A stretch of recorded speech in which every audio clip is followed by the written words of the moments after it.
नमस्कार। हमारे साथ हैं डॉक्टर शंकर दास जी के पुत्र श्रीमती डॉक्टर रश्मि सिंह। आज दीदी एक प्रश्न है कि बाहर बड़ी स्थिति खराब है, बारिश सवेरे से है, उसके बावजूद भी हाल में 400-500 का हाल है, उसके बाद भी बहुत सारे लोग खड़े थे। ये संत डॉक्टर शंकर दास सिंह, सांसद डॉक्टर शंकर दास सिंह, साहित्यकार डॉक्टर शंकर दास सिंह या योग्य बच्चों के पिता डॉक्टर शंकर दास सिंह का प्रताप है कि इतनी भीड़ आई है। इसका वजह क्या है? तो मेरे पिताजी का प्रताप है, क्योंकि अगर हम योग्य हैं तो भी उनका प्रताप है।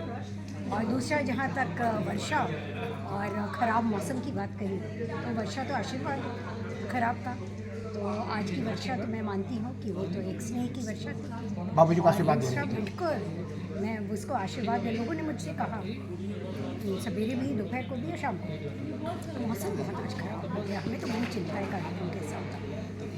जब मुझे थोड़ा भी संदेह नहीं, मैंने कहा आप इसको खराब कर रहे हो, मुझे तो लग रहा है मौसम बहुत अच्छा है। मौसम बाबूजी का आशीर्वाद। हाँ बिल्कुल। तो इसलिए देखिए, पिताजी ने ये नज़रिया भी दिया है, क्योंकि हमेशा हम जो है वो जब ग्लास को देखते हैं तो आधा ग्लास खाली और आधा ग्लास भरा में, तो हमें सिखाया गया कि आधा ग्लास भरा को देखें या उसको पूरा ही फुल देखें। तो अब जो है उसी नज़रिए से जब हम चीज़ों को देखते हैं तो अपने आप चीज़ें कितनी भी आपको लगती है कि वो विकट है, समस्या है, उसका समाधान होता है। बस आपको देखना है कि आप पॉजिटिव।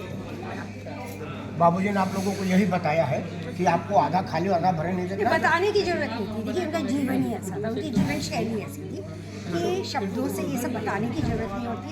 जिस परिवेश में हमने उनको कार्य करते देखा, उनको सुना, ठीक है, तो वो तो अनायास ही हमें उस परिवेश में ये सब कुछ सीखने को मिलता है।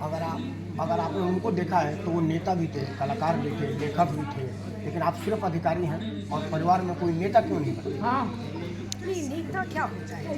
नेता होता है जिसमें नेतृत्व की क्षमता होती है। नेतृत्व की क्षमता क्या होती है वो भी आप देखिए कि उस क्षमता में, यदि आपको लगता है सिर्फ चुनाव लड़ना नेतृत्व की क्षमता, ऐसा नहीं होता है। मैं मानती हूँ कि यह जो क्षमता है आज की तारीख में, नेतृत्व की क्षमता दिखाने का हर जगह अवसर है।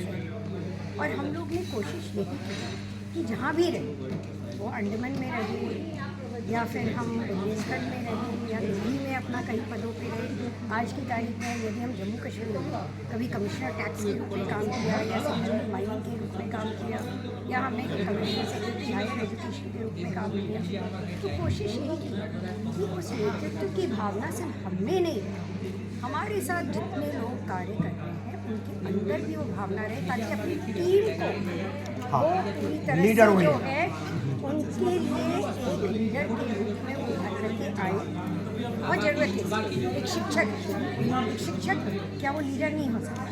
अगर वो अपने बच्चों को अच्छे लीडरशिप क्वालिटी के साथ में उसको पढ़ाएगा, उसको जब सिविल सर्विसेज परीक्षा में यदि एक इम्तिहान लेकर अगर चयन किया, अगर मैं IAS की नौकरी में आई, सिविल सर्विस में आई हूँ, तो मेरा कुछ कर्तव्य है। उस कर्तव्य को पूरा अगर मैं नहीं करूँ तो मैं किस पद की लीडरशिप की बात करूँ?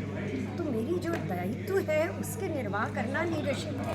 तो इसलिए लीडरशिप की जो परिभाषा है ना, वो सबको जो है, एक शिक्षक को, एक डॉक्टर को, इंजीनियर, सबको समझना बहुत जरूरी है। हाँ, कोई जरूर नहीं तो चुनाव जन सेवा, सिर्फ चुनाव जीतने की बात नहीं है। चुनाव लड़ना या जीतना सिर्फ वही, उससे आपकी लीडरशिप की परिभाषा नहीं निकलती है। अपने काम में लीडरशिप बिल्कुल। बहुत बहुत धन्यवाद आपको। Thank you. ये थे रश्मि सिंह जी, जो उन्होंने लेकिन दीदी धन्यवाद। यहीं पे बात खत्म नहीं।